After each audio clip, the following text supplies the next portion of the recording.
Good morning. कैसे हैं? बढ़िया। कल वाले टॉपिक में कोई दिक्कत नहीं ना? पूरा कंप्लीट। चलो, आज बात करेंगे यूनिट नंबर 10 की। ठीक है, कल बोले थे कि अभी हम लोग अलग अलग दिन अलग अलग टॉपिक कर रहे हैं यूनिट वाइज। नहीं कि कुछ स्टूडेंट को डेमो क्लास भी चाहिए तो वो भी हो जाएंगी, और बाकी जो इम्पोर्टेंट टॉपिक्स हैं, ठीक है, वो भी आपके साथ डिस्कस हो जाएगा। बाकी जब ये अगले महीने से स्टार्ट, मतलब हमारा कंप्लीट रनिंग बैच स्टार्ट होगा, तो वहाँ पर आपको यूनिट वाइज क्लासेस देखने को मिलेंगे। पहले यूनिट नंबर 10 अगर होगा तो यूनिट नंबर 10 होंगे, फिर 9 होगा तो पूरा 9 होगा, फिर 8 होगा तो पूरा 8 होगा। ठीक है, चलिए पेपर 1 में आज यूनिट नंबर 10, और आज हम बात करेंगे किसकी? न्यू एजुकेशन पॉलिसी की। नहीं, और सबसे उससे पहले जो स्टूडेंट अगर यूट्यूब पे पहली बार हमारे लेक्चर को देख रहे हैं, या वो यूजीसी नेट की तैयारी करते हैं, तो आप कोर्सेज ज्वाइन कर सकते हैं। नहीं, और डेमो क्लासेस जो है आपको यूट्यूब पे बिल्कुल फ्री है। और अगर आप ऑफलाइन करना चाहते हैं तो अभी 30 तारीख तक जो उसकी डेमो क्लासेस दी गई हैं, तो आप उसमें आकर कर सकते हैं, पेपर 1 और पेपर 2 कॉमर्स के लिए। ठीक है, पेपर 1 में आज टॉपिक न्यू एजुकेशन पॉलिसी 2020। ठीक है, और इसी पर मैंने एक पोस्टर भी लगाया, बड़ा सुंदर पोस्टर लगा था मुझे। मैंने कहा कि नहीं, ये चीज़ लगाते, अच्छा है पोस्टर। ठीक है, क्योंकि हमारे इसकी जो उस टाइम हमारे वर्तमान प्रधानमंत्री कौन है? श्री नरेंद्र मोदी जी। उनके साथ और बेटी पढ़ाओ बेटी बचाओ के एक पोस्टर को भी यहाँ पर साइड में दिया गया। ठीक है, पोस्टर्स खोज करके लगाया मैंने, बड़ा अच्छा लगा। ठीक है, न्यू एजुकेशन पॉलिसी, आप भी जानते हैं कि भाई अभी भारत में अब क्या इंप्लीमेंटेड है? New education policy. इससे पहले भारत में जो पॉलिसी थी एजुकेशन की, वो कौन सी थी? 1986। इससे पहले कौन थी? 1986। नहीं, जब आप यूनिट नंबर 9 10 का नोट्स पढ़ेंगे, यूनिट नंबर 10 आप पढ़ेंगे, वहां पर यूनिट नंबर 10 में हायर एजुकेशन सिस्टम है, और उसमें भी चैप्टर नंबर 2 जब उल्टाएंगे तो वहां पर दिया गया है कि भारत में इंडिपेंडेंस से पहले, किससे? इंडिपेंडेंस से पहले और इंडिपेंडेंस के बाद, इंडिपेंडेंस के पहले और इंडिपेंडेंस के बाद हायर एजुकेशन में क्या क्या काम हुआ है, या शिक्षा में क्या क्या काम हुआ है, उसका पूरा ब्यौरा वहां पर दिया गया। कौन सी कमेटी बनी, किस कमेटी का क्या रिकमेंडेशन था, कोठारी आयोग बना, विश्वविद्यालय शिक्षा आयोग बना, राधा कृष्ण आयोग बना, नहीं सैडलर आयोग बना। हर एक आयोग की कुछ ना कुछ अपनी रिकमेंडेशंस हैं वहां पर दी हुई, कि कौन सा आयोग कब स्थापित हुआ था और उसकी रिकमेंडेशंस क्या थी। क्वेश्चन जब वो पूछने की बारी आती है, क्वेश्चन कैसे पूछता है, तो वो क्या करता है? आपको हायरार्की दे देता है। क्या करता है? आपको हायरार्की में दे देता है कि कौन सा आयोग पहले बना था, कौन सा आयोग बाद में बना था, या कुछ आयोग के आपको रिकमेंडेशन दे दिए जाएंगे और कहा जाएगा कि ये रिकमेंडेशन किसके द्वारा दी गई थी, या सैडलर आयोग का रिकमेंडेशन निम्नलिखित में से कौन सा है। मतलब वो अलग अलग तरीकों से अपने हिसाब से क्वेश्चंस को क्या करेंगे? पुट आउट करेंगे। ठीक है, तो उसमें उस चैप्टर में आपकी इंडिपेंडेंस से पहले और इंडिपेंडेंस के बाद कितने आयोग बने हैं सबकी चर्चा की गई, कब बने हैं, कौन कौन रिकमेंडेशन था, सब बताया गया। उसी में आपको दिखेगा कि भारत में इससे पहले जो 2020 से पहले जो शिक्षा नीति काम करती थी, वो कौन सी काम करती थी? 1986 वाली, 1986 वाली। अगर इससे पहले भी बात करेंगे तो इससे पहले बात करती थी कौन? 1968 वाली। कौन सी वाली? 1968 वाली। ठीक है, 2020 से पहले 1986, फिर 1968, ये सारे एजुकेशन सिस्टम पॉलिसी भारत में काम कर रहे थे। तो देखेंगे आप 86 और अभी बात करेंगे 2020 की, तो लगभग 34 साल बाद शिक्षा जगत में एक नया चेंज, नया अध्याय लिखा गया है। किसके द्वारा? न्यू एजुकेशन पॉलिसी 2020 के द्वारा। तो आपसे पूछ सकता है कि भाई 2020 है ना, इसका प्रीडिसेसर कौन है? प्रीडिसेसर का मतलब क्या होता है? पिछले वाला। प्रीडिसेसर का मतलब क्या होता है? पिछले वाला। तो पिछले वाला क्या है? 1986 है, और उससे भी पहले कौन सा है? 1968 है।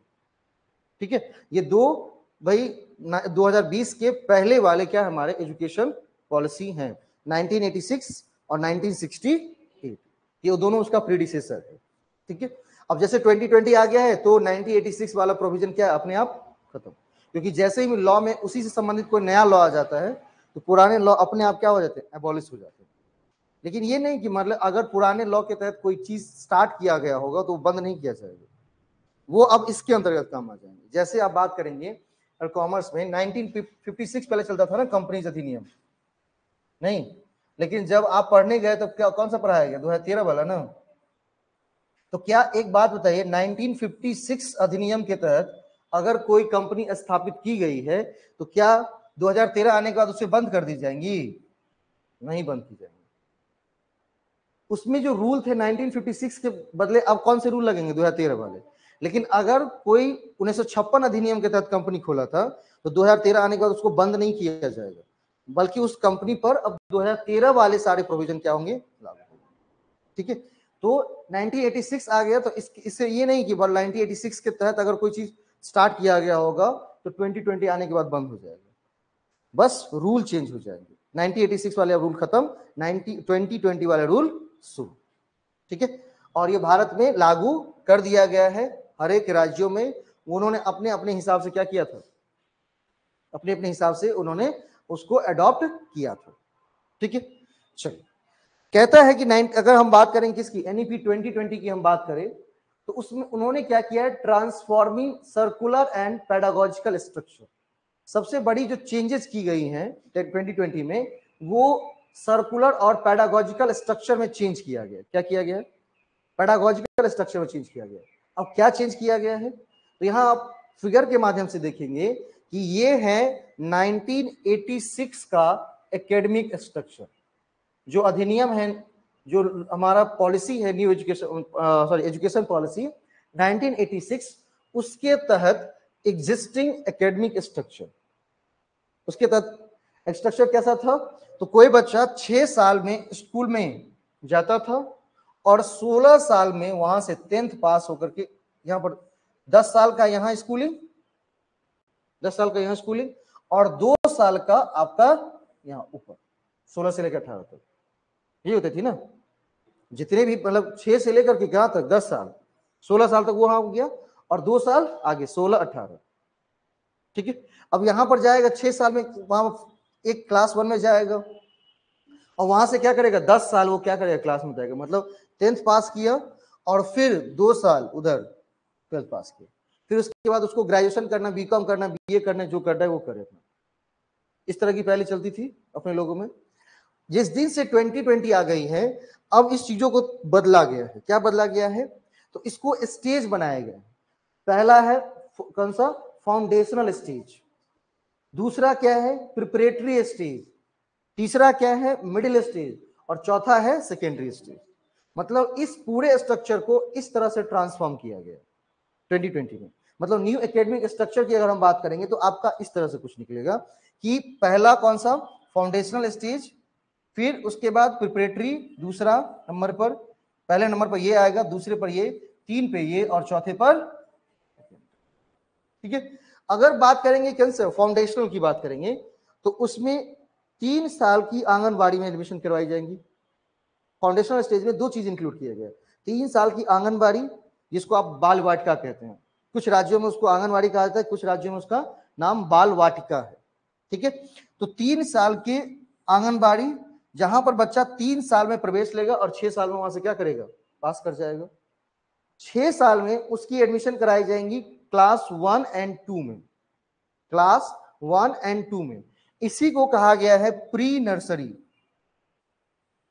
या नर्सरी 2। जो पहले था ना कि जो ये सीबीएसई स्कूल सब में नर्सरी चलता था, तो आप हाँ नर्सरी एलकेजी यूकेजी कह सकते हो इसको।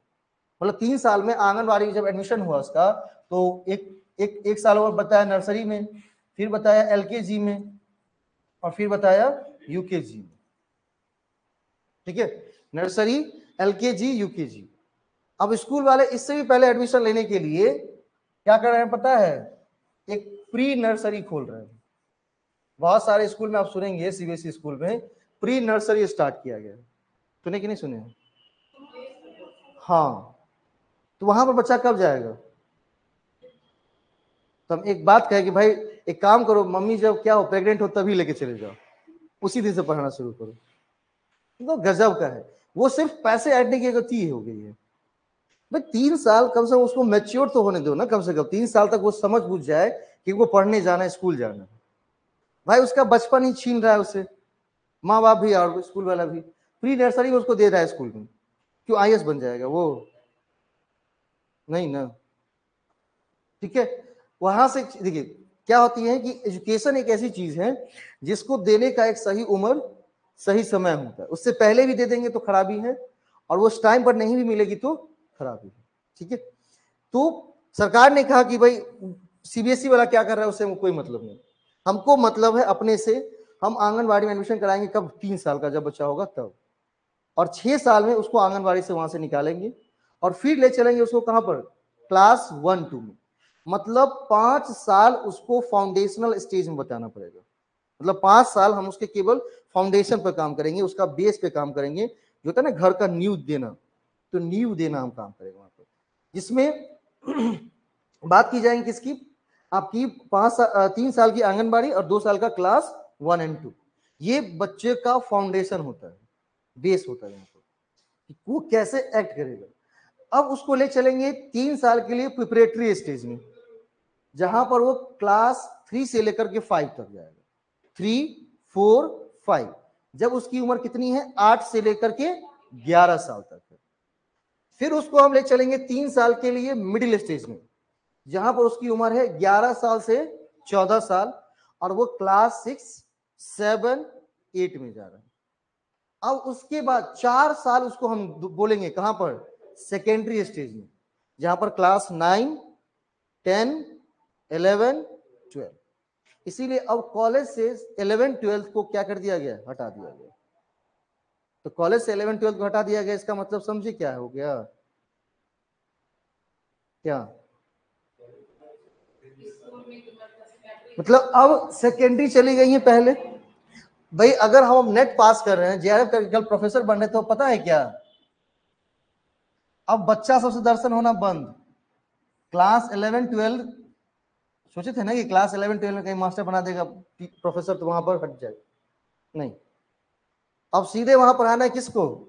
या तो यूजी को, अगर उस कॉलेज में पीजी है तो पीजी को भी, मतलब हर एक कॉलेज में यूजी और पीजी की सीट अब बांटे जाएंगे, क्योंकि क्लास 11, 12 वहां से हटा ली गई है, तो यूजी के और पीजी के स्ट्रक्चर वाइज क्लासेस वहां पर सेट किए जाएंगे। नहीं, तो इस साल से 11, 12 का एडमिशन किसी भी कॉलेज में नहीं हो रहा है, चाहे सीएम कॉलेज की बात हो, एमएलएसएम की बात हो, किसी भी कॉलेज की बात हो, क्योंकि 4 साल का उसका सेकेंडरी स्टेज है, और वो भी स्कूलिंग ही माना जाता है। देखिए यहां भी कहां तक थे?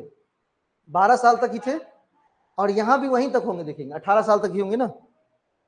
ये क्लास 1 से 10 था, फिर 11, 12 था अलग से, लेकिन यहां पर है कि 5 साल, 3 साल, 3 साल और 4 साल, मतलब अब 9 से लेकर 12 तक क्या कहलाए जाएंगे? सेकेंडरी स्टेज के, ठीक है। क्लास 6 से लेकर 8 तक क्या कहा जाएगा? Middle stage. क्लास 3 से लेकर 5 तक क्या कहा जाएगा? प्रिपरेटरी। और ये फाउंडेशनल स्टेज में क्या हो जाएंगे? 3 साल की आंगनबाड़ी, 2 साल का क्लास 1 और 2, ठीक है। तो यही एक ट्रांसफॉर्मेशन है 2020 में एजुकेशन सिस्टम के अंदर, मतलब पैडागॉजिकल जो स्ट्रक्चर हमारा चल रहा था पहले से, उसको बिल्कुल ट्रांसफॉर्म किया गया, नया किया गया, नहीं, जिसको कहते हैं 5+3+3 का स्ट्रक्चर।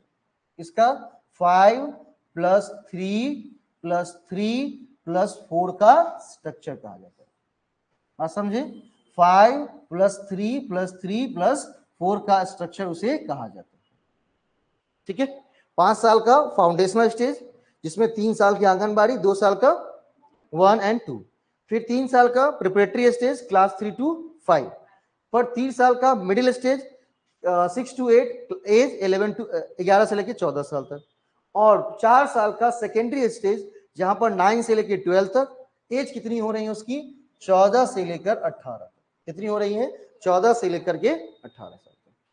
क्लियर? मतलब पहला जो मेजर चेंज किया गया वो क्या, और वो बड़ा चेंजेस है, एकेडमिक स्ट्रक्चर को पूरा बदला गया है। पहले था 10+2, अब हो गया है 5+3+3+4, ठीक है। इसको ध्यान रखिएगा। 5 साल की फाउंडेशन, इसमें बच्चे का एज होगा 3 साल से लेकर के 8 साल तक।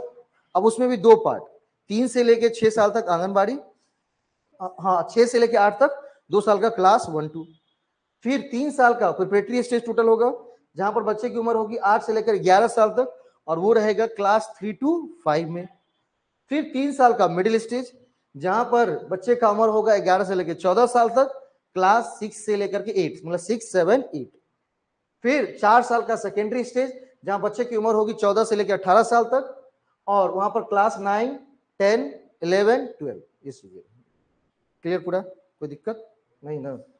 चलिए, ये पहले स्ट्रक्चर चेंज की गई, उसी को यहां पर मैंने डिफाइन करके भी बताया पूरा कि 5 साल का फाउंडेशन स्टेज होगा, 3 साल का प्रिपरेटरी स्टेज होगा, 3 वर्ष का मध्य चरण मिडिल स्टेज होगा, 4 वर्ष का माध्यमिक चरण सेकेंडरी स्टेज होगा। उसमें कौन कौन सी क्लासेस इंक्लूड की जाएगी वो भी दी जाएगी। अब इसके बारे में कुछ जो इंपॉर्टेंट फैक्ट्स हैं वो जानेंगे। जैसे पहला, नई राष्ट्रीय शिक्षा नीति को 29 जुलाई 2020 को केंद्रीय कैबिनेट द्वारा अनुमोदित किया गया। यह 34 वर्षों के बाद भारत का सबसे बड़ा शैक्षिक सुधार है। नहीं, कब किया गया था उसकी मतलब मंजूरी कब की गई थी? 29 जुलाई 2020 को, और 21 में आते आते 22 में आते थे सभी जगह धीरे धीरे पूरे भारत में लागू कर दी गई। और ये किसका जगह लेगा? राष्ट्रीय शिक्षा नीति 1986 का। ठीक है।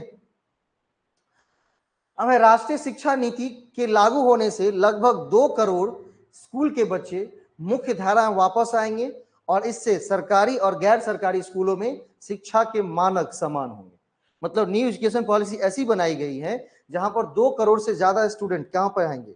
स्कूल के धारा में वापस आएंगे, और जहां पर सीबीएसई और सरकारी स्कूल दोनों का जो मानक होगा वो एक ही जैसा होगा। मतलब आपको दोनों के मानक में कोई फर्क दिखाई नहीं देंगे, दोनों के जो मानक होंगे वो एक जैसे ही होंगे, ऐसा कहा गया। अगली है, नई राष्ट्रीय शिक्षा नीति 2020 के प्रमुख लक्ष्यों में से एक, 2025 तक सभी प्राथमिक विद्यालयों में ग्रेड 3 तक, कौन से? ग्रेड 3 तक सभी शिक्षार्थियों के लिए आधारभूत साक्षरता और संख्यात्मकता प्राप्त करना है। नई शिक्षा नीति का उद्देश्य है कि 2030 तक प्री स्कूल से माध्यमिक स्तर तक, कहां तक? प्री स्कूल से लेकर के माध्यमिक स्तर तक, मतलब आंगनवाड़ी से लेकर के सेकेंडरी स्टेज तक की बात हो रही है। प्री स्कूल से माध्यमिक स्तर तक मतलब आंगनवाड़ी से लेकर सेकेंडरी स्टेज तक 100% जीईआर प्राप्त करना है। जीईआर बोले तो ग्रॉस इनरोलमेंट रेशियो कहते हैं। क्या होता है राजीव जी जीईआर का मतलब? कैसे निकालते हैं वो? हमको फुल फॉर्म पता है, आगे बताइए। Gross enrolment ratio. जीईआर का मतलब क्या होता है? Gross enrolment ratio. जीईआर एक अनुपात है, एक प्रतिशत के रूप में व्यक्त किया जाता है, जो कि यह बताता है कि प्री स्कूल से लेकर माध्यमिक स्तर तक के बच्चे की उम्र क्या होंगी? 3 साल से लेकर के 18 साल तक। मतलब यहां पर यह कैलकुलेट किया जाता है कि 3 साल से 18 साल तक के भारत में बच्चे कितने, कुल बच्चे कितने 18 साल से 3 साल से लेकर के 18 साल कुल बच्चे की संख्या कितनी है? ठीक है। और उसमें से कितने बच्चों ने स्कूल में एडमिशंस करवाया है? उसमें से कितने बच्चों ने स्कूल में एडमिशंस कराया है? इन दोनों का क्या किया जाता है? परसेंटेज निकाला जाता है, और वही परसेंटेज जीईआर कहा जाता है, ग्रॉस इनरोलमेंट रेशियो। ये हायर एजुकेशन में अलग निकाली जाती हैं, स्कूल एजुकेशन में आपकी अलग निकाली जाती है। ठीक है। तो जीईआर वो समझ गए कौन सा? ग्रॉस इनरोलमेंट रेशियो, कि भाई 3 से लेकर 18 साल तक कुल बच्चे कितने हैं टोटल, और उसमें से स्कूल में एडमिशंस कितने लिए। ठीक है, स्कूल में एडमिशंस कितने लिए, है ना? उसका क्या करना? प्रतिशत निकालना, और वो जो प्रतिशत होता है उसी को कहते हैं ग्रॉस इनरोलमेंट रेशियो। तो इनका कहना है कि 2030 तक हमारा लक्ष्य है एनईपी 2020 का कि 100 का 100% बच्चा, ये 3 से लेकर जो 18 साल तक का है, वो स्कूल में एडमिट हो और पढ़ाई करे। लगभग ऐसे 2 करोड़ बच्चे हैं जो स्कूल नहीं जाते, 2 करोड़। इसीलिए लिखा है ना, इसके लागू होने से लगभग 2 करोड़ स्कूल के बच्चे मुख्य धारा में वापस आएंगे। लगभग मतलब उसको स्कूलिंग से जोड़े जाएंगे। लगभग 2 करोड़ से ज्यादा का आंकड़ा है ये। और उन्होंने कहा कि इसी चीज को लेकर के हम 2020 बना रहे हैं, ऐसी एजुकेशन फैसिलिटी दे रहे हैं कि वो सारा का सारा बच्चा इनरोल करे, स्कूल में पढ़ाई करे। तो हमारी जो ग्रॉस इनरोलमेंट रेशियो हो जाएंगी, कितनी हो जाएंगी? 100% हो जाएंगी, मतलब 100% प्राप्त करने का लक्ष्य रखा गया है। ठीक है, अब यही चीज थी हायर एजुकेशन के लिए, कि हायर एजुकेशन के लिए ग्रॉस इनरोलमेंट रेशियो कितना चाहिए, उसके बारे में चर्चा किया गया। हायर एजुकेशन के लिए कितना चाहिए, यहां पर हायर एजुकेशन के लिए ये चाहिए, ये क्वेश्चन भी पूछा गया है। नई शिक्षा नीति 2020 का उद्देश्य व्यावसायिक शिक्षा सहित उच्च शिक्षा में सकल नामांकन अनुपात को 26.3%, 2018 में ये कितना था? 26.3% था। 2035 तक कितना करना है? 50%। और 2050 तक क्या करना है उसको? लगभग 65% तक। इसमें नहीं दिया गया। 2047 तक कितना करना है उसको? 65% तक ले जाना। क्वेश्चन पूछा गया है कि हायर एजुकेशन में ग्रॉस इनरोलमेंट रेशियो का क्या स्थिति है। 18 में जब कैलकुलेट की गई थी तो कितनी थी? 26.3%। जब 2020 लागू होने के बाद कहा गया कि 35 तक इसको कहां तक ले जाएंगे? 50% तक ले जाएंगे। और फिर उसी में कहा गया कि 2047 तक 65% तक इसको पहुंचाने का लक्ष्य रखा गया है। ठीक है, ये चीजें आप स्वयं में, जब हम स्वयं जब पढ़ा रहे थे वहां पर आप देख सकते हैं, जो स्वयं का लेक्चर था वहां पर वो चीजें मेंशन की गई है कि 2047 तक भारत में उस शिक्षा में ग्रॉस इनरोलमेंट रेशियो कितना होने का लक्ष्य रखा गया है, वो है 65%। 35 तक है 50, ठीक है, और 47 तक कितनी हो जानी चाहिए? 65% हो जानी चाहिए। ठीक है, चलो इसके बाद नीचे आते हैं। कुछ और रिकमेंडेशंस ये रही।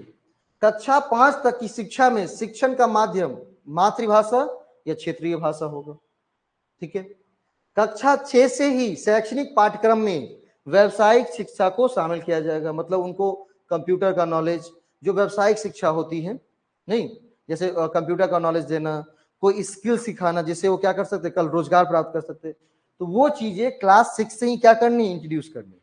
पहले ये 12 के बाद से होता था, लेकिन अब ये चीजें क्लास 6 से ही क्या करनी है, उसमें डेवलप करनी है। एनसीईआरटी द्वारा वर्ष 2022 तक शिक्षकों के लिए राष्ट्रीय व्यावसायिक मानक का विकास किया जाएगा, मतलब 22 तक हर एक शिक्षक के लिए एक राष्ट्रीय मानक तय किए जाएंगे, स्टैंडर्ड। अगर वो शिक्षक राष्ट्रीय मानक को प्राप्त नहीं करते हैं तो उनको क्या किया जाएगा, फिर से सीखने के लिए कहा जाएगा कि आप जाकर पहले सीखिए। इसीलिए जितने भी जिले हैं सब में जो डीएड है ना, डीएड कहते हैं ना इसको, ये डाइट जो है, डाइट है ना, भारत सरकार का खोला गया डाइट, डाइट है और एक बाइट है। हर एक जिले में डाइट, और बिहार सरकार ने अपनी बाइट खोली है। तो कहा गया है केंद्र सरकार के द्वारा कि हर एक डाइट में जो ट्रेनिंग का जो हमारा टूल है उसको क्या करना है, डेवलप करना, इनहेंस करना है, और हर एक टीचर उस स्टैंडर्ड को फॉलो कर सके, उस स्टैंडर्ड को मान सके, इसके लिए उनकी क्या होनी चाहिए, प्रॉपर ट्रेनिंग होनी चाहिए। ठीक है, नई शिक्षा नीति के प्रमुख लक्ष्यों में से एक 2025 तक सभी प्राथमिक विद्यालयों में ग्रेड 3 तक सभी शिक्षार्थियों के लिए आधारभूत साक्षरता और संख्यात्मकता प्राप्त करना, वही चीजें रिपीट हो गई हैं, है ना, और 100% तक क्या करना है, ग्रॉस इनरोलमेंट रेशियो को प्राप्त करना है। नई शिक्षा नीति का उद्देश्य उस शिक्षा में कह ही दिया। नई शिक्षा नीति के अनुसार यूजी शिक्षा 3 या 4 साल की हो सकती है, अभी 4 साल की हो गई ना ग्रेजुएशन, जिसमें कई निकास विकल्प होंगे और इस अवधि के भीतर उपयुक्त प्रमापन होंगे। जैसे अगर कोई बच्चा यूजी में 1 साल तक केवल पढ़ता है और 1 साल पढ़ करके पास करके वहां छोड़ना चाहता है तो वो भी छोड़ सकता है, उसके लिए केवल उसको क्या मिलेगा, सर्टिफिकेट मिलेगा। उस डिग्री को क्या कहा जाएगा, सर्टिफिकेट। मतलब यूजी में आपने क्या किया, सर्टिफिकेट किया है, केवल 1 ही साल पढ़ा है। अगर कोई 2 साल तक कर लेता है कंटिन्यू तो उसको एडवांस डिप्लोमा मिल सकता है और वो वहां से भी छोड़ सकता है।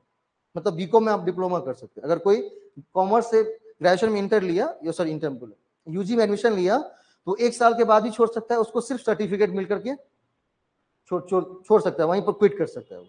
अगर 2 साल तक कंटिन्यू कर लिया तो उसे क्या मिलेगा, डिप्लोमा।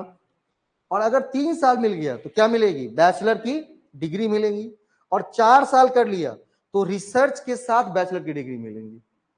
और अगर 4 साल तक कंटिन्यू कर लिया तो क्या कर सकता है, उसे पीजी करने की बिल्कुल जरूरत भी नहीं है। विदाउट पीजी सीधा कौन सा, हमारे जो नेट एग्जाम है, नेट एग्जाम को लिख सकता है। ठीक है, नेट एग्जाम में अपीयर हो सकता है, पीजी की कोई जरूरत नहीं है।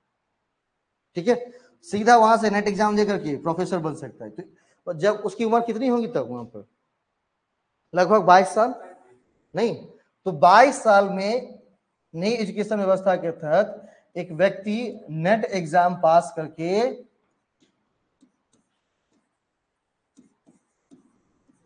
प्रोफेसर बन सकता है। जब उसकी उम्र कितनी होगी, केवल 22। ठीक है, मान लीजिए कि वहां पर तब जॉब नहीं आई, अगर जेआरएफ मिला तो 4 साल तक रिसर्च के लिए ढेर सारा पैसा मिलेगा, 4 इयर्स तक। और 4 साल पीएचडी भी कर लिया, तब उसकी उम्र कितनी है, 26 है। और यहां तक आते आते क्या बन जाएगा, निश्चित रूप से कहीं ना कहीं जॉब मिलनी, जहां भी मिले, चाहे बिहार मिले चाहे कहीं मिले, मतलब 26 साल की उम्र में क्या कर सकता है, प्रोफेसर बन सकता है, अगर 4 साल की ग्रेजुएशन कर लिए तो। लेकिन उसके लिए भी शर्त है कि 4 साल की ग्रेजुएशन के साथ कितने मार्क्स होने चाहिए, 70% मार्क्स होने चाहिए। हम लोगों के पास क्या है, 55% का कैटेगरी है ना, कि कम से कम कितना होना चाहिए, 55% मार्क्स होना चाहिए। लेकिन उनके पास क्या है, 70%। अगर मान लीजिए किसी का 70% नहीं आया तो वो क्या कर सकता है, 1 साल का पीजी करना होगा। फिर उसको क्या करना होगा, 1 साल का पीजी करना होगा, फिर वो नेट एग्जाम लिख सकता है। तब उसकी कैटेगरी कहां पे आ जाएंगे, 55% वाले में। मतलब 3 तरीके से आप क्या कर सकते हैं, नेट एग्जाम में आप जा सकते हैं। एक जो नॉर्मल हमारा चल रहा है कि पीजी या पीजी जिसका खत्म हो चुका है पीजी कर रहा है उसके लिए, जो 4 साल का ग्रेजुएशन जो 4 साल का यूजी कंप्लीट कर लिया वो। लेकिन 4 साल के यूजी के साथ क्या चाहिए आपको, 70, हाँ 70% के मार्क्स होने चाहिए। ठीक है, 4 साल के यूजी के साथ 70% मार्क्स। अगर नहीं है तो क्या कर लीजिएगा, 4 साल का ग्रेजुएशन प्लस 1 साल का पीजी, फिर आप नेट एग्जाम लिख सकते हैं। ठीक है, हाँ ये व्यवस्था यहां बनाई गई। और अगर इस यूजी को आप बीच में छोड़ना भी चाहे तो आप आराम से छोड़ सकते हैं, कोई इसकी समस्या नहीं है। 1 साल के बाद छोड़ेंगे सर्टिफिकेट, 2 साल के बाद छोड़ेंगे एडवांस डिप्लोमा, 3 साल के बाद छोड़ेंगे बैचलर डिग्री, और 4 साल पूरा कंप्लीट कर लेंगे तो रिसर्च के साथ बैचलर डिग्री, क्योंकि चौथे साल में केवल और केवल रिसर्च वाला टॉपिक ही पढ़ाया जाता है। ठीक है, अब यहां पर आ गई है कि हायर एजुकेशन भारत में, सॉरी एनईपी 2020 में कहा गया है कि भारत में हायर एजुकेशन को कंट्रोल करने के लिए अलग अलग बॉडीज हैं। अब यूजीसी है, एआईसीटीई है, एमसीआई है, बहुत सारे अलग अलग क्या है बॉडीज बनाई गई हैं। अब इतनी बॉडीज बनाई गई हैं तो इससे क्या होता है, ज्यादा लोग कंट्रोल भी करने लगे तो क्या हो जाएंगे, एजुकेशन खराब हो जाएंगे, मतलब सही ढंग से कंट्रोल नहीं हो पाएगा। अब इसमें प्रॉब्लम कहां पे आता है, सुनिए ध्यान से। अभी जो दरभंगा में इंजीनियरिंग कॉलेज है, दरभंगा में जो इंजीनियरिंग कॉलेज है, ठीक है, दरभंगा में इंजीनियरिंग कॉलेज है कि नहीं, डीएमसीएच है, मेडिकल कॉलेज। अच्छा ये लड़कियों का भी कॉलेज है ना इंजीनियरिंग वाला, हाँ WIT भी है ना। ये कहीं से भी यूजीसी का पार्ट लगता है, इंजीनियरिंग किसका पार्ट है, एआईसीटीई का, all India council of technical education. कहीं से भी यूजीसी के अंतर्गत इसको देखा गया है नहीं। डीएमसीएच एमसीआई का पार्ट है, मेडिकल काउंसिल ऑफ इंडिया। कहीं से यूजीसी से मतलब है क्या, WIT टेक्निकल कॉलेज है, मतलब इसको यूजीसी से कोई मतलब नहीं है, क्योंकि यूजीसी नॉन टेक्निकल में ही ग्रेजुएशन और पीजी करवाती है। यूजीसी क्या करती है, नॉन टेक्निकल में भी क्या करती है, पीजी और यूजी करवाती हैं। अब यहां पर अगर आप देखोगे एक चीज कि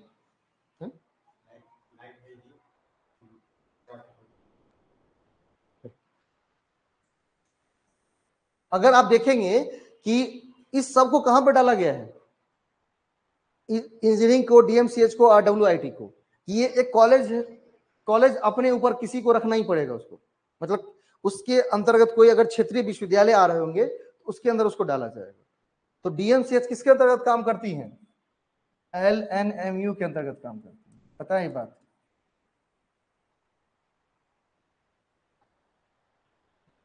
डीएम देखिए कोई भी कॉलेज वैसे खाली नहीं रह सकता ना, तो वहां पर जो क्षेत्रीय विश्वविद्यालय होते हैं उसको वहां पर जोड़ा जाता है, मतलब उसकी कार्य प्रणाली को कंट्रोल करने के लिए एलएनएमयू को दिया गया है। अब दिक्कत यहां पर आती है कि डीएमसीएच है एमसीआई का पार्ट, ये है यूजीसी का पार्ट। अब दोनों के बीच झगड़ा होता है, देख कौन पैसा देगा कौन नहीं देगा, कौन इस चीज के पैसा देगा कौन उस चीज के लिए पैसा देगा, बड़े माथापच्ची होते रहते हैं। तो इस सारे माथापच्ची को कहा गया कि एनईपी में 2020 में खत्म करिए, इन सारे माथापच्ची को क्या करिए, खत्म करिए। हम एक ही क्या करेंगे, एक बॉडी बनाएंगे और उसी के अंतर्गत पूरे हायर एजुकेशन सिस्टम को कंट्रोल करेंगे। मतलब क्या करेंगे, हम एक ही बॉडी बनाएंगे और उसी के तहत पूरे हायर एजुकेशन सिस्टम को अपना कंट्रोल करेंगे, और उसका नाम होगा HECI। नाम क्या होगा उसका? HECI, higher education council of India. Higher education council of India नाम होगा। This is a single umbrella body for entire higher education. Higher education में जो भी आते हैं, चाहे इंजीनियरिंग आता हो, मेडिकल आता हो, चाहे कुछ भी, सबको कंट्रोल करने के लिए केवल एक ही बॉडी का निर्माण। अभी पूरी इंप्लीमेंट नहीं हुई है, चल रही है इस पर काम करना। HECI, higher education council of India. Bharat में एक ही हायर एजुकेशन के मामले में बॉडीज होंगी और यह सिंगल अम्ब्रेला बॉडी होगा जो कि इंटायर हायर एजुकेशन को इंडिया में कंट्रोल करेगा। ठीक है, अब इसके 4 वर्टिकल्स होंगे। अभी अकेले इतने काम तो नहीं संभाल सकता, तो इसने अपने 4 वर्टिकल्स बना दिए। जैसे मान लीजिए कि अगर हम एक आयत का निर्माण करेंगे तो उसकी 4 बिंदु होंगी, एक यहां पर, एक यहां पर और एक यहां पर, और ये बीच में है लिखा हुआ कौन? HECI। तो HECI ने बीच में बैठ करके 4 विंग्स अपने स्थापित कर दिए। HECI अगर बीच में मान लीजिए एक बॉडी है, सिंगल अम्ब्रेला बॉडी है ना, अम्ब्रेला, तो अम्ब्रेला जब खुलता है तो क्या होता है, उसके कोने बनते हैं ना। तो मान लीजिए कि 4 कोना है इसका, इस अम्ब्रेला का 4 ही कोना है। इस अम्ब्रेला कितना कोना है? 4। क्योंकि HECI भारत में हायर एजुकेशन को कंट्रोल करने के लिए एक सिंगल अम्ब्रेला बॉडी, मतलब सारे लोगों को इसी के अंतर्गत ला जाएगा। मतलब एक ऐसा अम्ब्रेला होगा, नहीं जैसा अम्ब्रेला हम कहां सुन चुके हैं, भागवत में सुन चुके हैं ना। श्री कृष्णा ने जो एक अम्ब्रेला बनाया था, याद है? अम्ब्रेला क्या करता है, बारिश अगर आ रही है, धूप आ रही है, तो उसे लोगों को बचाता है ना। तो श्री कृष्णा ने भी ना एक अम्ब्रेला बनाया था ना। क्या बात है, गोवर्धन पर्वत। जब लोग पहले कहा, द्वारिका में कि गोकुल में पूजा किसी करते थे? इंद्र की। ठीक है, तो उन्होंने मना कर दिया। तो इंद्रदेव ने कहा कि भाई देखो, हम आज पूरे क्या करते हैं, गोकुल को ही दहा देंगे, मतलब कोई नहीं बचेगा। तो गोवर्धन पर्वत था, तो उन्होंने क्या कर दिया, उसको उंगली पर उठा लिया गोवर्धन पर्वत को। भाई गॉड है, उठा सकते हैं, है ना। तो गोवर्धन पर्वत को उठा लिया। तो गोवर्धन पर्वत क्या है, अम्ब्रेला के रूप में ही काम कर रहा था ना वहां पर। अब सब उसके नीचे अपना खेल भूल रहे हैं, सब कुछ कर रहे हैं, ये अपना उंगली पर उठाए हुए हैं। ठीक है, तो गोवर्धन पर्वत अम्ब्रेला बॉडी था वहां पर भागवत में। सेम टू सेम चीज, गोवर्धन पर्वत कौन है? HECI। क्योंकि अब इतने बड़े हायर एजुकेशन को कंट्रोल करना है पूरी इंडिया में, तो उसके लिए जो बॉडीज भी होंगी इतनी बड़ी होंगी ना, मतलब जस्ट लाइक गोवर्धन पर्वत। और उसके 4 वर्टिकल्स होंगे, 4 कोने होंगे। पहले कोने पर खड़ा रहेगा ये, फर्स्ट पे, national higher education regulatory council. इसका एक ही काम है, क्या करना? रेगुलेशन बनाना, अधिनियम बनाना। मतलब कोई नियम बनाने का काम होगा तो किसको खटखटा जाएगा? National higher education regulatory council, जिसका शॉर्ट फॉर्म है NHERC। दूसरा होगा general education council, general education council, जिसको कहते हैं GEC। क्या कहते हैं इसको? GEC, जो कि स्टैंडर्ड सेट करने का काम करेगा। क्या करने का काम करेगा? स्टैंडर्ड सेट करने का काम करेगा। उसको क्या कहेंगे? GEC, standard set. मतलब किसी भी एजुकेशन इंस्टीट्यूट का क्या स्टैंडर्ड होना चाहिए, वो सेट करने का काम कौन करेगा? GEC। जनरल एजुकेशन काउंसिल, क्या उसका सिलेबस होना चाहिए, क्या उसका कैरिकुलम होना चाहिए, ये सारी चीजें निर्धारित करेगा। अब सब काम के लिए भूखे बजन ना हो गोपाला वाला बात है, तो फंडिंग के लिए किसको बनाया गया है, higher education grant council, HEGC। ये फंड प्रोवाइड करने का काम करेगा सभी एजुकेशनल इंस्टीट्यूट को।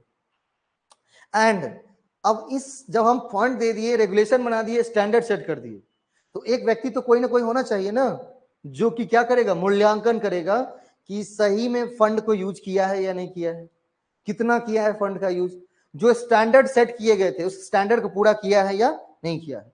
तो उसके लिए कौन है, नेशनल एक्रीडेशन काउंसिल, NAC। कौन है, national accreditation council, NAC। Clear. Question पूछा गया है कि NEP में हायर एजुकेशन की सिंगल अम्ब्रेला बॉडी किसको कहते हैं, तो वो होती है HECI, जो कि पूरे इंटायर हायर एजुकेशन को कंट्रोल करेंगी। उसके 4 वर्टिकल्स होंगे। पहला वर्टिकल्स का नाम होगा NHERC, national higher education regulatory council. दूसरा नाम होगा जनरल एजुकेशन काउंसिल, GEC। तीसरा नाम होगा higher education grant council, HEGC। चौथा नाम होगा नेशनल एक्रीडेशन काउंसिल, NAC, जो कि एक्रीडेशन का काम करेगी। ठीक है, मतलब ये 4 वर्टिकल्स होंगे किसके, HECI के, higher education council of India के।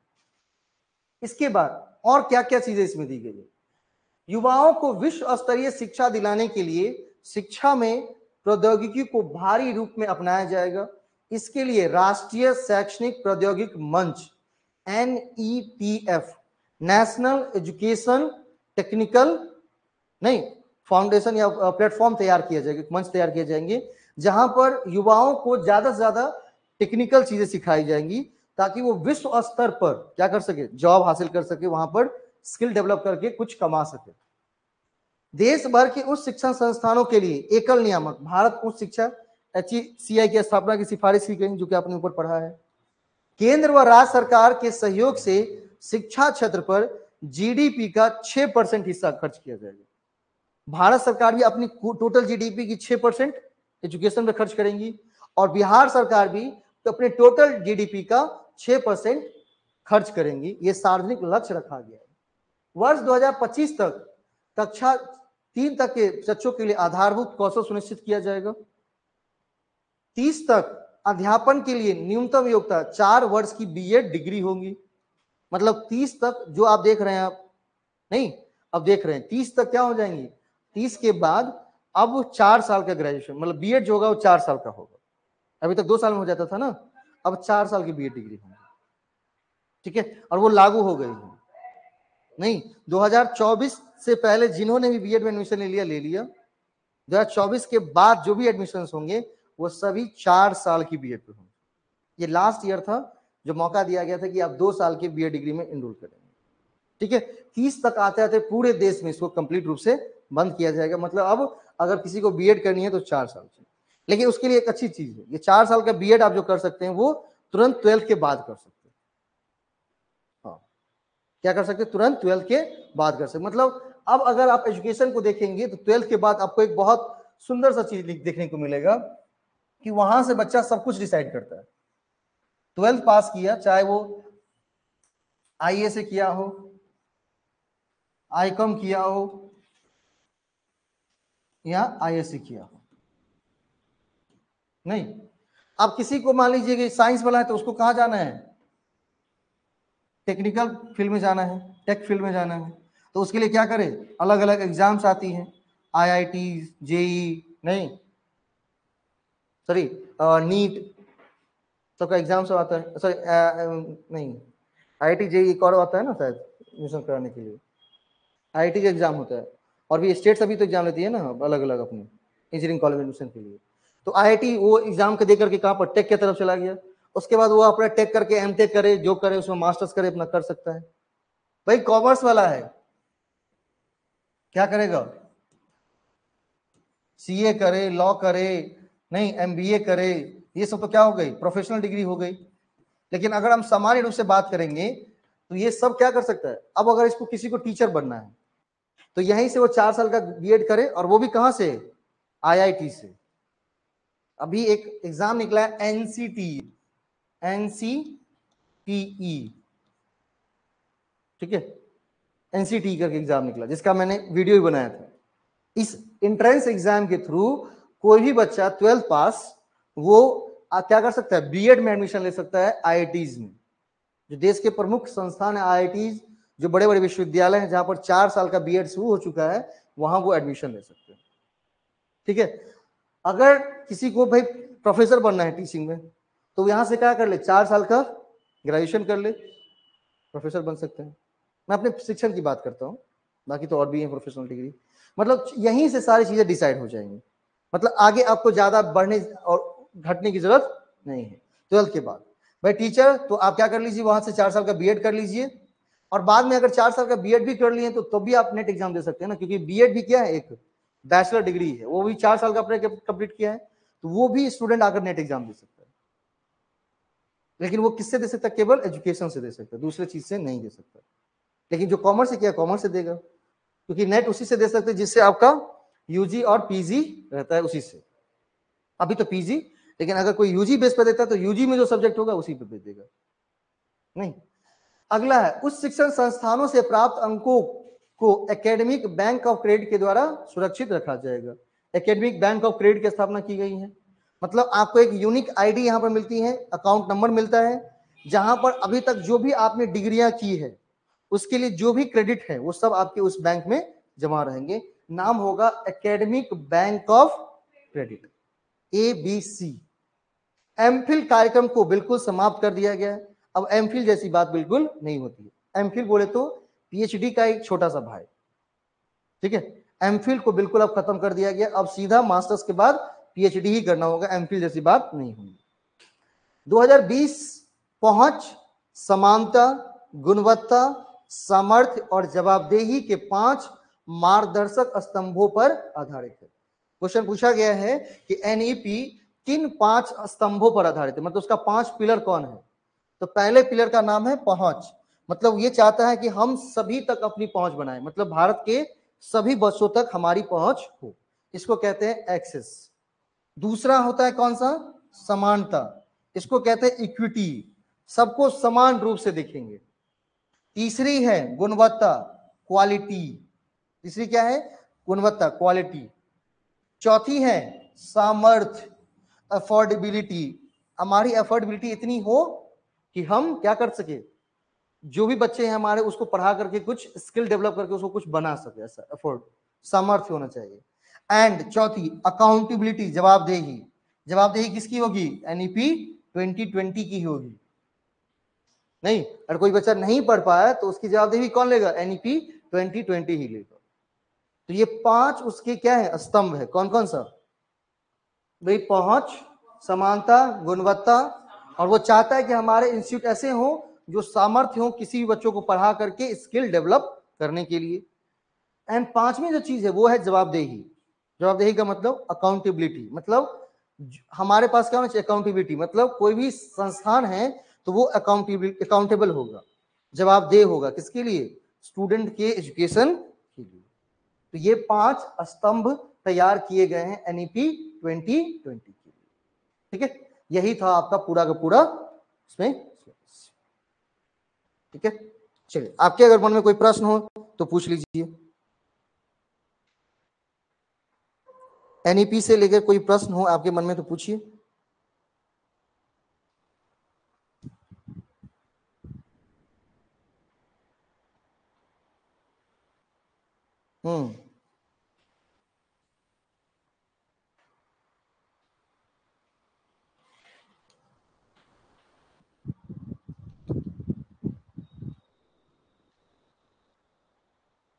चलिए मैं पूछूं प्रश्न, चलिए आपने प्रश्न नहीं पूछा तो मैं पूछ लेता हूं।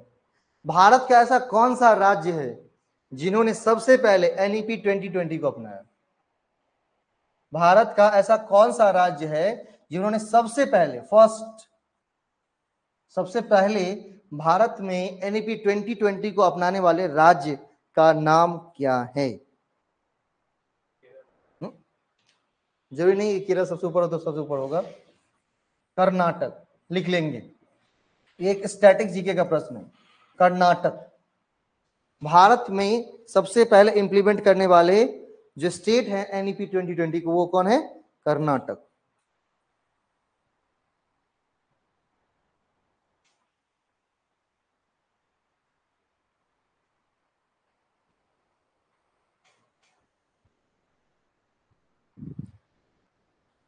ठीक है। और एक चीज इसमें मैंने और मेंशन नहीं किया था, मैंने कहा था कि प्रश्न के माध्यम से समझाएंगे। ठीक है।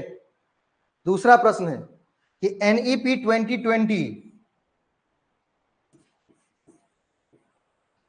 2020 जो भारत में लागू हुआ है, उसके लिए भारत सरकार ने एक कमिटी बनाई थी।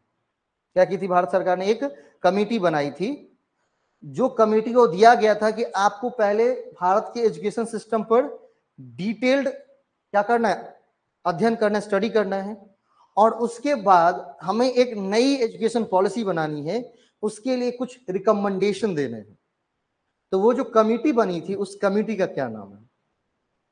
भारत सरकार ने एनईपी 2020 को अनुमोदित करने से पहले एनईपी 2020 के लिए एक कमिटी की स्थापना की थी, जिस कमिटी का काम था कि जो भारत के जो डिटेल्ड, भारत की जो शिक्षा व्यवस्था है अभी का, उसको डिटेल अध्ययन करना, और फिर बाद में क्या करना, उस पर अपनी रिकमेंडेशन देना, जिस रिकमेंडेशंस के आधार पर एनईपी 2020 को तैयार किया गया है।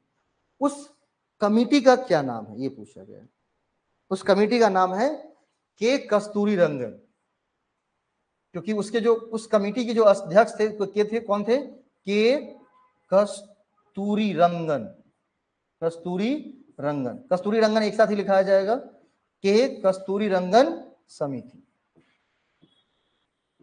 ठीक है। ये दोनों उसके मोस्ट वीवीआई प्रश्न है कि भारत में एनईपी 2020 को अपनाने वाला सबसे पहला राज्य कौन सा है? वो राज्य है कर्नाटक। और भाई किसकी अध्यक्षता में एनईपी 2020 के रिकमेंडेशंस को तैयार किया गया है? तो उस कमेटी का नाम है के कस्तूरी रंगन समिति। ठीक है। ये स्टैटिक जीके का क्या क्या चेंज किया है? हमारे एकेडमिक स्ट्रक्चर को चेंज किया है, और जितने भी रिकमेंडेशंस दिए गए हैं एचईसीआई की स्थापना, उन सभी को डिटेल वाइज आपके पीडीएफ में दिया गया है। एक बार इसको फिर से पढ़ करके और अपने नोट्स से जरूर प्रिपरेशन करिएगा, ताकि वो कल आपके रिवीजन के लिए क्या रहेंगी? बहुत ही बेस्ट। ठीक है। हाँ, ये था हमारा एनईपी 2020 और आज का एक महत्वपूर्ण टॉपिक। कल हम बात करने जा रहे हैं कौन सा? यूनिट नंबर 8 का। यूनिट नंबर 8 आईसीटी का टॉपिक है आपका, और आईसीटी में बताने वाले हैं कि वहां पर एक टॉपिक है कि हायर एजुकेशन सिस्टम में डिजिटल इनिशिएटिव लिए गए। मतलब जैसे आप सुनते हैं कि स्वयं एक डिजिटल इनिशिएटिव है ना भारत सरकार का, ऑनलाइन पढ़ाने वाला टूल, इसी तरह से और भी डिजिटल इनिशिएटिव भारत में लिए गए हैं, भारत सरकार के द्वारा बनाए गए हैं। जैसे आप सुनेंगे ई लाइब्रेरी, ई ग्रंथालय, ई पीजी पाठशाला। ये है क्या और ये करता क्या है? तो ये भी टॉपिक आपका यूनिट नंबर 8 आईसीटी में दिया गया। तो कल हम उसको क्या करेंगे? डिटेल अध्ययन करेंगे। ठीक है, कि कौन सी चीजें किस लिए एस्टेब्लिश की गई हैं, कब एस्टेब्लिश की गई हैं, उसके पीछे का उसका उद्देश्य क्या है, मोटो क्या है। जैसे आपने कहा एकेडमिक बैंक ऑफ क्रेडिट, तो भाई पहले तो ऐसा नहीं था। अब ये जो एकेडमिक बैंक ऑफ क्रेडिट क्या है? डिजिटल रूप से काम करेगा, ऑनलाइन काम करेगा। मतलब आपको एक यूनिक आईडी मिल गई, और वहां पर आपका जितना भी अभी तक आपने पढ़ा है, उन सब का क्रेडिट वहां पर सुरक्षित है। ठीक है। तो जैसे अभी आधार कार्ड का आप नंबर दे देते हैं, तो कोई जैसे कोई फॉर्म भरा, तो आप आधार कार्ड का नंबर देते हैं, तो पता है क्या कर देता है? उस नंबर से वो भारत सरकार की जो संस्था है, वो आपको ऑथराइज कर देती है, डायरेक्ट आपकी पहचान को वो बिल्कुल मिला लेती है। तो अब आपको डॉक्यूमेंट वेरिफिकेशन करवाने की जरूरत नहीं पड़ेगी आने वाले टाइम भारत में। बस वो यूनिक नंबर आप उसको देंगे, वो उस यूनिक नंबर के मदद से क्या करेगा? आपको फटाक से ऑथराइज कर देगा, है ना। या वो यूनिक नंबर दिलाए, और उसके साथ अगर आपको कोई पासवर्ड या कोई फिंगरप्रिंट्स है, अगर वो देखें, तो सारा चीज आपका उसके सामने तुरंत आ जाएगा कि आपने कौन से ईयर में ग्रेजुएशन किया, कितने मार्क्स थे। तो सारी डिग्रियां उस पर क्या हो जाती है? वो चढ़ाई जाएंगी धीरे धीरे करके। हर एक विश्वविद्यालय को दिया गया है, लेकिन इसको आने के लिए थोड़ा टाइम लगेगा, क्योंकि भारत में जो डिजिटलीकरण करने में थोड़ा समय है, क्योंकि बहुत सारे विश्वविद्यालय के इंफ्रास्ट्रक्चर उस तरह से विकसित नहीं हुए हैं। तो बाकी इंप्लीमेंट है और धीरे धीरे काम करें। जैसे डीयू में काम चल रहा है उस पर, अब हुए भी हैं बहुत सारे बच्चों का जो जो सर्टिफिकेट है वो डिजिटल किया भी गया है। अब यहाँ तो नहीं है, अब वो जितने दिन पहले से एस्टेब्लिश हुई थी पूरी की डाली जाएंगी, उसको डालने के लिए थोड़ा टाइम तो चाहिए ना अपना, इसीलिए तो वहां पर वो सारे डिजिटल इनिशिएटिव हम कल पढ़ेंगे। ठीक है, चलो।